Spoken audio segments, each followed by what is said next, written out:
look across the whole history of cinema, getting everyone to agree on a film, oh, that's maybe the rarest thing you can find.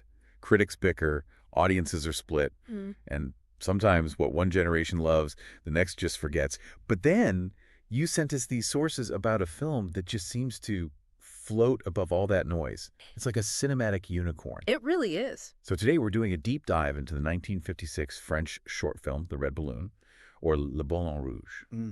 We want to figure out how this movie, with hardly any dialogue, just a boy and this balloon that seems alive, didn't just win awards, but grab this immediate, lasting, worldwide popularity. Critics, audiences, they still talk about it, almost 70 years on. And it's the immediacy of that praise that's really striking, isn't it? The sources point out how unusual that kind of agreement is. Normally a film, it needs years, decades sometimes, for its reputation to really set. Right. But The Red Balloon, it just clicked instantly. It's a short film. It looks simple on the surface. It's not even in English, but somehow it just connected right away. And when we say connected, we're talking about this incredible cinematic triple crown, all bagged in 1956.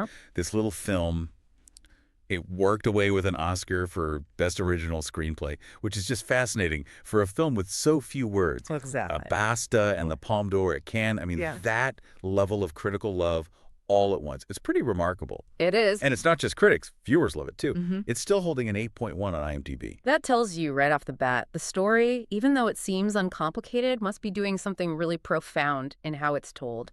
It manages to get past language, past culture, all because of its visual poetry. And that poetry, well, it really starts with the main character, the anchor, Pascal. Okay, right, let's set that up. So we meet Pascal. He's just a young boy in Paris. And the sources describe this moment where he finds this big, bright, almost startlingly red balloon tied to a lamppost. So Pascal climbs up, unties it, and well, that's the start of their friendship. And this is really where the whole idea takes off, isn't it? It goes beyond just, a kid finding a toy. The source material says the balloon immediately forms this attachment. It literally has taken on a life of its own. It's not just a prop, it is a character. It follows Pascal absolutely everywhere, whether he's holding the string or not. They become inseparable. It feels like real loyalty. And that loyalty gets tested pretty much straight away.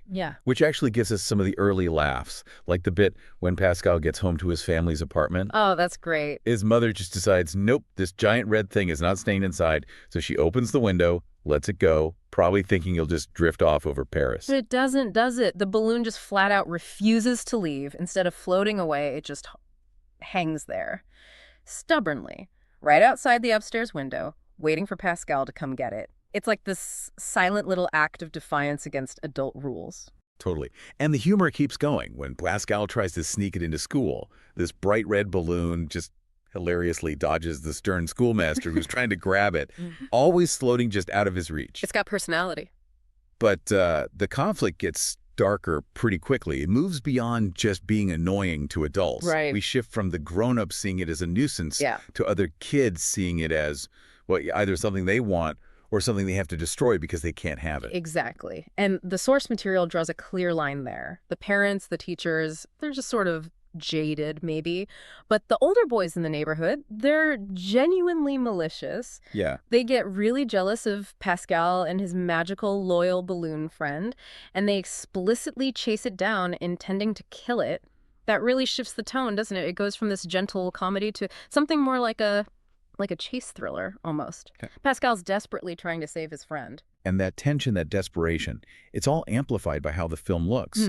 The setting and the balloon are deliberately set against each other.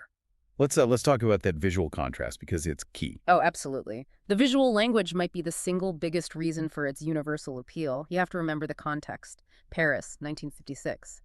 The sources describe it as a city still showing the visible scars of the Second World War. Yeah, it's definitely not the Paris of postcards. This is post-war Paris. And it's shot in these muted tones, lots of grays and blues. It looks tired and run down. There are even shots, specific ones, showing streets that lead right to these crumbling ruins. The whole feel is heavy. Muted, exactly, and then bang. Against that weary reality, you have this balloon. It's described as vivid red. It practically jumps off the screen. It really does. And that bleak, almost grayscale background isn't just incidental, it's the canvas. The review points out this worn-out setting makes that vibrant red balloon seem all the more lifelike. It instantly becomes this powerful symbol, doesn't it? Hope, imagination, life, surviving amidst the decay. I think what's genius about it is that the bleakness almost gives you permission to believe in the magic. You see the real scars of war, the rundown streets, and suddenly a loyal, sentient balloon. It doesn't feel less real than the dreary apartments, maybe even more necessary. It creates this kind of heightened reality, yeah. And that brings us to the question everyone asks about this film. How on earth did they do that? Right. This is where the crack is just. Yeah. Wow. It's 1956. No modern special effects, no easy CGI fixes. And yet the sources call the way the filmmakers brought that balloon to life at, making it move with intention, with feeling astonishing. It really is. The reviewer admits being left wondering how they managed to achieve some of the movements. And while the source doesn't spill the beans on the method, which kind of keeps the magic alive, we can piece together the likely techniques from that era. That's the deep dive right there. Yeah. I mean, without digital tools, what are we probably looking at?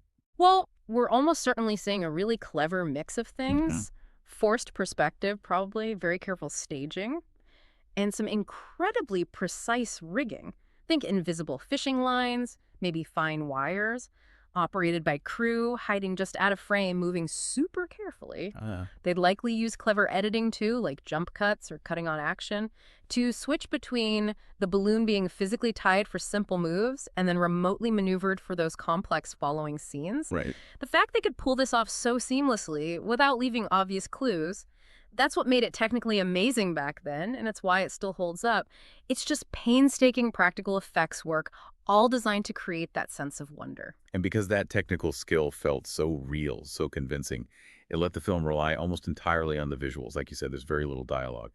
The balloon's movements, its defiance, its joy, its fear, that becomes the dialogue. Exactly. Which makes it understandable for anyone, anywhere. And that leads you right into the film's core theme, that contrast between Pascal's innocence and everyone else's. Well, jadedness. Pascal himself is described as naturalistic. He never overacts, just keeps this pure sense of wonder about his amazing balloon friend. But the adults, they're the perfect counterpoint. Jaded, tired, and uninterested. That's how the source puts it. They can't see the magic, the life in the balloon. To them, it's just a problem and nuisance. One review even compares the balloon's behavior playful, maybe a bit provoking, to an energetic puppy. Oh, that's a great analogy. It really is, isn't it? Because puppies are energetic, they're playful, they can be disruptive. A kid sees the fun in that chaos. But an overworked, tired adult, they just see a mess, something else to deal with. Right. The balloon isn't trying to be annoying, it's just trying to be playful. But through the tired eyes of post-war Paris, even simple joy can look like an intrusion. It really drives home that whole idea about innocence versus experience, doesn't it? Yeah. But hang on, let me push back on that a bit. The sources call this a lovely, gentle, and engaging film. And yet, the climax involves this really quite vicious chase scene. And the balloon, Pascal's friend, is tragically destroyed by these boys. How can the film be called gentle when it has that level of, well, emotional violence? That's a really important question, and I think it speaks volumes about the power of the film's ending.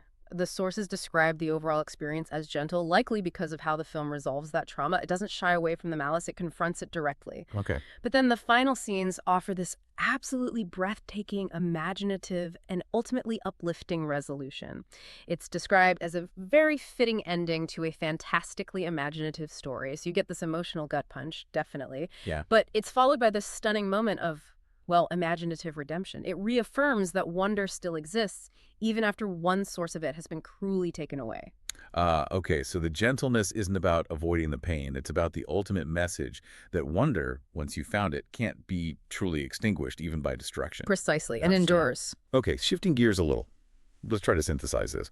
What are the main takeaways for you, for the listener? We've hit on its rare critical success, that amazing visual contrast, the bright red against the gray post-war scars, and the sheer technical skill involved in making that balloon feel alive without modern tricks. I think fundamentally it comes down to perspective.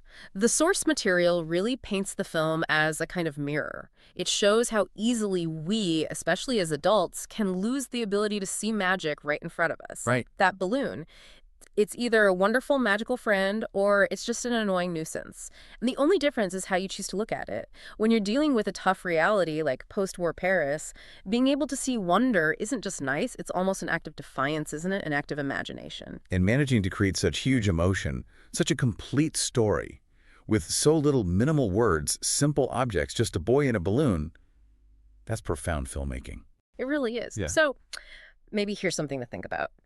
If this classic film from 1956 managed to convey universal wonder using just visual contrast and movement, what important details might we be missing in our own busy, complex, tech-filled lives today simply because they don't have that vivid red to grab our attention? You know, what hidden magic are we overlooking because our default setting is just to see the nuisance? Is there a metaphorical red balloon floating just outside our window that we're not seeing? Something to maybe consider the next time something simple, something unexpected asks for a second look?